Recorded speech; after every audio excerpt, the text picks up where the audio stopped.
Last week, I, 20, female, was leaving a gas station when I felt a sharp pain in my side. The homeless man who I had just denied change was holding a small, dirty syringe. I remember staring at him in shock and disgust as I fell into a deep, unwilling sleep. Apparently, the man hadn't noticed the multiple witnesses when he attempted his attack. I was told that I was saved before he could do anything. All my blood tests came back fine, and I was given an antibiotic just in case. I was told he injected me with some sort of homebrew sedative, and it might have some side effects as I process it out of my system. That night, I had horrible nightmares about the man, and all sorts of fears. I woke up with a splitting headache, a dull throbbing pain, and a sharp pain coming in waves. My head was full of cotton. I turned on the light of my bathroom and tried taking my temperature. This task proved impossible, as I couldn't focus on the numbers in front of me. Everything was fuzzy and dark. I drank some water, and I only then realized how dry my mouth was. I peeled my tongue from the roof of my mouth as I attempted to swallow the water, a feat I found near impossible. After choking down the first sips, my thirst became unquenchable.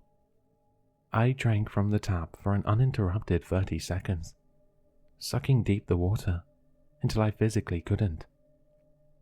I had risen from the sink for but a moment, whipping my head back down to puke it all out. Or what I had assumed was most of it, along with the surprising volume of fluid. There was a black bile.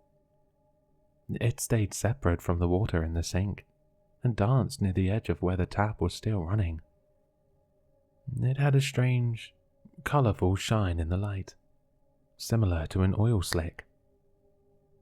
I returned to bed feeling hydrated, nauseous and exhausted. The next morning, I peeled my face from the pillow. Looking around, I noticed the blood. A small crust of dried blood, outlined where my face had been on the pillow. I felt my face gently, and realized it was extremely painful.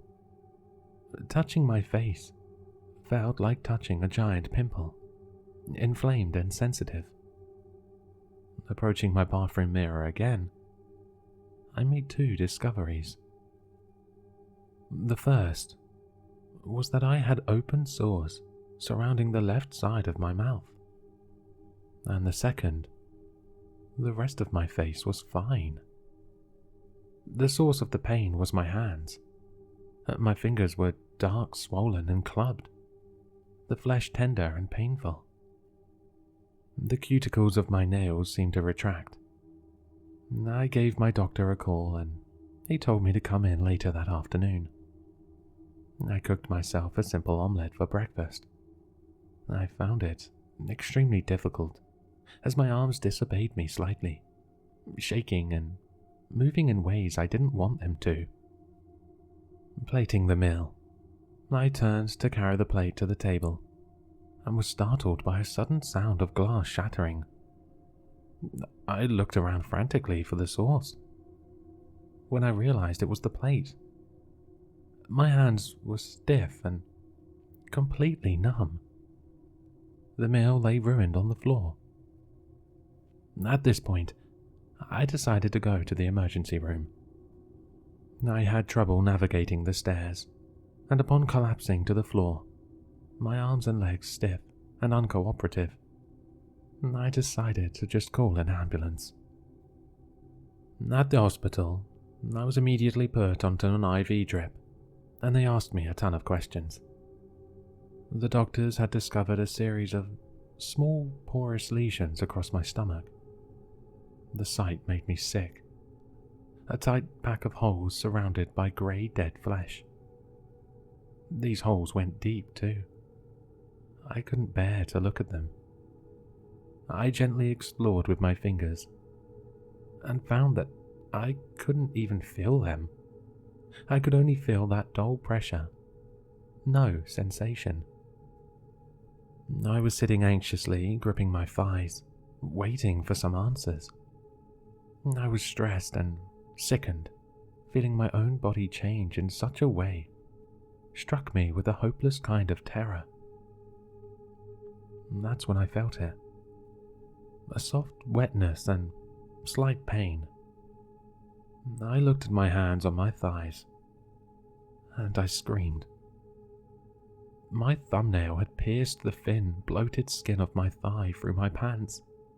I frantically struggled to pull down my pants, and revealed my legs were black and purple, covered in deep pus-filled lesions. I couldn't feel any of it. I felt weak, but overall normal, and I was looking at my skin and flesh, being destroyed. The doctors moved me to a clean room until everything was sorted out. They did all sorts of tests and took many samples. I was never scared of needles, but the long, thick needle they used to take fluid from my back was mortifying. I began recording this because I fear this disease will take me. I wanted to record a few thoughts, even if they are delusional. The man in the suit, before asking me for money and later attacking me, the homeless man was talking to a businessman for an extended period of time. As I approached, I remember them both turning to stare at me. I only remembered seeing this man because I saw him again, looking through the window to my room. I pretended to be asleep and saw him just staring at me. What if this man had given him the syringe instead of the aforementioned spare change? I'm recording this because my arms no longer function properly. The nurse came in the morning and I woke with a start, swinging my arms wildly at her. I had no control as I watched my rotting hands claw at her. Eventually, the loose flesh on my arms sloughed off, exposing bare bone and muscle. The nurse showered in my putrid flesh, vomited inside her clean suit. She left the room. I cried out in horror, shock, disgust, and sadness. I couldn't control the movement of my altered limbs. My arm bone was black, covered in dark lean muscle and thick tight sinew. No extraneous flesh remained on my long bony clawed hand. The doctors had restrained me, and we both agreed it was in our best interest. All I could do was apologize. I felt my legs rubbing against the thick straps. I could feel the flesh deteriorating, it giving way to my new limbs. The doctors came in to give me some new medicine, when my long black arm broke free, slashing through his suit, and I'm sure my bony claw didn't stop at his suit. They sedated me as they retrieved their colleague. When I woke, they told me the man I infected progressed much faster, and that the disease would soon kill me. Apparently the doctor requested to be killed. I was too weak for that. Because of my restraints, I can't see much, but I can see my exposed ribcage. Its form was dark and twisted. Sharp black bony growths all over my torso. My organs were shrunken and tied to my spinal cord. All extra meat and organ has melted and rotted away. As my limbs smash against my restraints, I can feel my jaw loosening and new teeth growing in. A moment ago I stood up, bringing the hospital bed with me. I feel lightheaded, and it's hard to focus. Nothing seems real anymore, and I can't remember anything about who I was. My new arms finally escaped their restraints, and now I am free.